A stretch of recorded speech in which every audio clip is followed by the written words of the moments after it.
Setiap manusia mempunyai sejarah diri mereka sendiri. Bermula daripada kelahiran seseorang manusia sehingga dia membesar, bersekolah dan kemudiannya bekerja, berkahwin, memiliki anak, sehinggalah kematiannya merupakan sejarah kehidupan insan tersebut. Sejarah hidup kita adalah berbeza-beza dan tidak sama. Sejarah hidup anda dan rakan anda, malah ahli keluarga anda sendiri, adalah tidak sama. Hanya diri kita sendiri yang sepatutnya tahu sejarah hidup kita sendiri, dan kita merupakan saksi hidup kepada setiap sejarah yang berlaku pada diri kita. Persoalannya, apakah anda semua benar-benar tahu sejarah hidup anda? Pernahkah anda terfikir, bagaimanakah saya lahir? Bagaimanakah saya membesar? Bilakah waktu yang saya benar-benar sedar sebagai seorang manusia dan boleh berfikir? Persoalan ketika manusia mulai lahir sehingga ke saat dia mulai boleh berfikir sendiri adalah berbeza-beza. Kita seolah-olah tidak sedar perkembangan diri kita sendiri, seperti bila kita boleh merangkak, bercakap dan boleh berjalan. Kita hanya tahu melalui foto-foto lama yang dilihat, video yang dirakam serta penceritaan semula oleh orang yang lebih tua daripada kita. Oleh itu, setelah anda mula belajar mata pelajaran sejarah pada tahun 4, anda sepatutnya telah mula mengumpul maklumat tentang sejarah diri anda sendiri. Antara sejarah penting yang perlu anda ketahui tentang diri anda termasuklah sejarah kelahiran anda sendiri dan sejarah perkembangan diri. Dapatkan maklumat tentang usia ketika anda mula boleh merangkak dan berjalan. Bilakah usia anda mula bercakap? Dan apakah perkataan pertama anda? Dapatkan juga maklumat tentang peristiwa-peristiwa penting yang berlaku kepada anda, seperti kenangan manis dan kenangan pahit yang tidak dapat dilupakan. Peristiwa anda mula bersekolah, termasuk ketika di prasekolah dan sekolah rendah.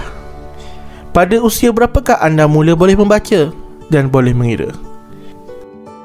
Kesemua peristiwa tentang sejarah hidup kita mungkin tidak penting kepada orang lain, tetapi peristiwa ini sangat penting kepada diri kita sendiri.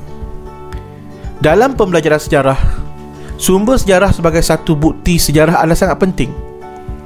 Bagi mendapatkan bukti-bukti ini, kita perlu menggunakan kaedah-kaedah tertentu bagi mendapatkan maklumat.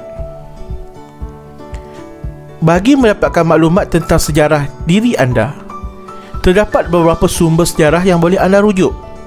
Pertama, murid boleh mendapatkan maklumat diri melalui dokumen rasmi kelahiran, seperti sijil kelahiran dan kad pengenalan MyKid yang dikeluarkan oleh Jabatan Pendaftaran Negara. Selain itu, dokumen rasmi lain yang boleh dijadikan bukti sejarah ialah buku rekod kesihatan bayi yang dikeluarkan oleh Kementerian Kesihatan Malaysia.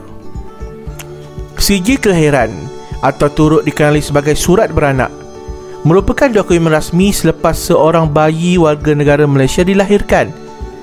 Antara maklumat yang terdapat pada sijil kelahiran tersebut termasuklah tarikh lahir, waktu lahir dan tempat lahir, selain jantina, nama bapa dan nama ibu bayi tersebut. Selain sijil kelahiran, setiap bayi turut diberikan sekeping kad pengenalan diri berwarna merah jambu yang dikenali sebagai MyKid. Antara maklumat penting pada MyKid termasuklah nama penuh serta nombor kad pengenalan 12 angka yang merupakan angka pengenalan rasmi seseorang warga negara Malaysia.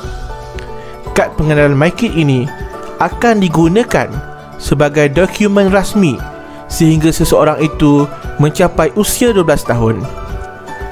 Setelah cukup usia 12 tahun, anda akan diberikan kad pengenalan baharu yang dikenali sebagai MyCard yang berwarna biru, yang turut memaparkan wajah anda pada kad tersebut.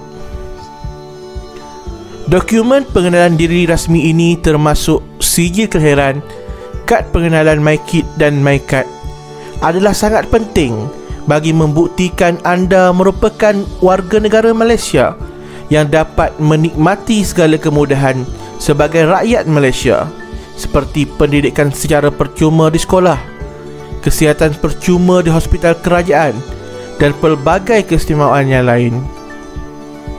Seterusnya, dokumen lain yang boleh dijadikan rujukan bagi mengetahui sejarah diri anda termasuklah buku rekod kesihatan bayi yang diberikan kepada semua bayi yang baru lahir sehingga ke usia 6 tahun. Pelbagai maklumat yang boleh anda perolehi daripada buku ini termasuklah perubahan pada berat badan, rekod serta sejarah kesihatan anda semenjak bayi. Selain itu juga, anda boleh mendapatkan maklumat tentang sejarah diri dengan melakukan kaedah lisan, iaitu temu bual. Antara orang yang boleh anda temu bual bagi mendapatkan maklumat sejarah diri anda sudah semestinya orang yang lebih tua daripada anda, seperti ibu bapa, datuk, nenek, ibu dan bapa saudara, atau abang dan kakak anda.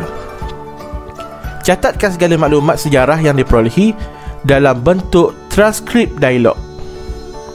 Akhirnya, bagi merumuskan maklumat tentang sejarah diri anda, hasilkan satu biodata diri dan kronologi garis masa kehidupan. Biodata diri bermaksud penulisan maklumat diri yang penting seperti nama penuh, nama panggilan, tempat lahir, tarikh lahir, alamat tempat tinggal, jantina, ukuran tinggi semasa, ukuran berat semasa, nama ibu dan nama bapa. Penulisan kronologi garis masa kehidupan pula membantu anda mencatatkan peristiwa-peristiwa penting kehidupan semenjak lahir sehingga ke hari ini.